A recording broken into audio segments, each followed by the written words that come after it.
ఈరోజు చాలా మంది నా జీవితం అయిపోయింది అంటున్నారు.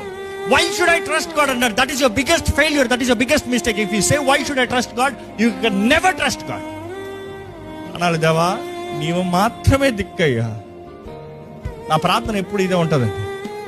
దేవా నువ్వు మాత్రమే దిక్కు. నువ్వు స్వస్థపరచకపోతే ఎవరు స్వస్థపరుస్తారయ్యా? నీవు మాత్రమే చేయగలుగుతావు. నీకు మాత్రమే సాధ్యము ప్రభువా, నేను నమ్ముచున్నానయ్యా. That is a prayer.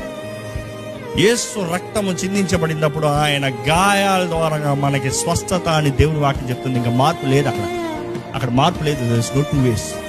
ఆయన గాయాల ద్వారా స్వస్థత అనేటప్పుడు ఆయనకి చిందించిన రక్తము, ఆయన ఈపు ద్వారా పొందిన రక్తము మనకు స్వస్థత నెంబర్ 1. రెండోది, ఆయన తలపైన ముళ్ళ కిరీటం పెట్టారండి. ముళ్ళ కిరీటం అన్నప్పుడు మనం ఏదో ఎండిపోయిన కిరీటాన్ని పెట్టినట్టుగా విజువలైజేషన్లో చూస్తాం. కాదు. That was a fresh cutout. ఎందుకంటే ఎండిన దాన్ని